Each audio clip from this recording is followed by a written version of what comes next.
قرآن مقدس کی سورہ المائدہ میں اللہ پاک یوں ارشاد فرماتا ہے، اے ایمان والو، جب تم نماز کی طرف کھڑے ہونے لگو تو اپنے چہروں کو اور اپنے ہاتھ کہنیوں تک دھو لو اور سروں کا مسح کرو اور ٹخنوں تک پاؤں دھو لو،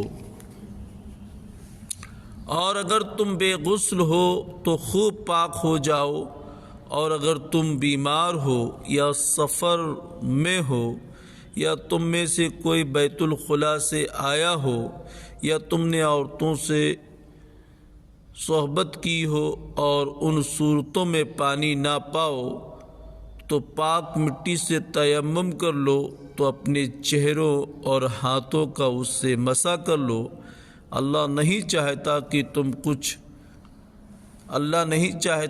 تم پر کچھ تنگی رکھے، لیکن وہ یہ چاہتا ہے کہ تمہیں خوب پاک کر دے اور اپنی نعمت تم پر پوری کر دے تاکہ تم شکر ادا کر لو۔ عزیزان ملت اسلامیہ، اس میں وضو کرنے کا طریقہ اور کس طریقے سے ناپاکی کی حالت میں پاک ہونا ہے، تو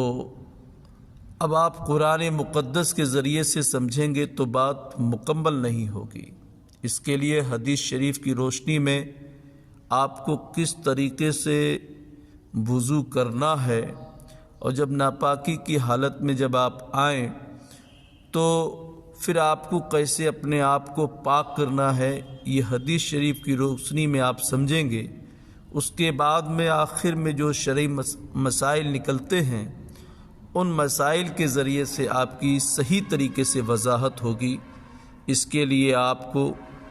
کسی دیندار سے رابطہ قائم کرنا ہوگا، کیونکہ قرآن مقدس ارشاد فرماتا ہے، فَاسْأَلُوا أَهْلَ الذِّكْرِ إِن كُنتُمْ لَا تَعْلَمُونَ، تو اے لوگو علم والوں سے پوچھو اگر تمہیں معلوم نہ ہو، کیونکہ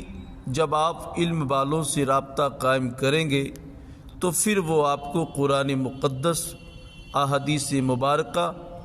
اور ائمہ نے کسی مسائل پر کیا بیان کیا ہے، اس کی روشنی میں آپ کی وضاحت کی جائے گی، اور آپ صحیح طریقے سے وضو کرنے کا طریقہ، ناپاکی کی حالت میں کیسے صحیح طریقے سے آپ پاک ہوں گے،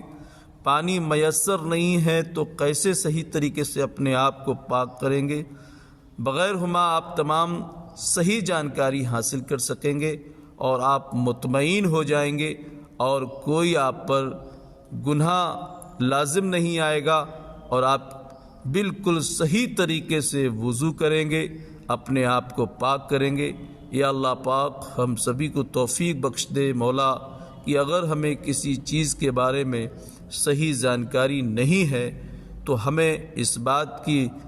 کوشش کرنی چاہیے کہ جو ہم سے بہتر لوگ ہیں، علم والے ہیں، ان سے رابطہ قائم کریں اور اپنی صحیح طریقے سے اصلاح کریں۔ یا اللہ پاک ہم سبھی کو اس پر عمل کرنے کی توفیق و رفیق عطا فرما۔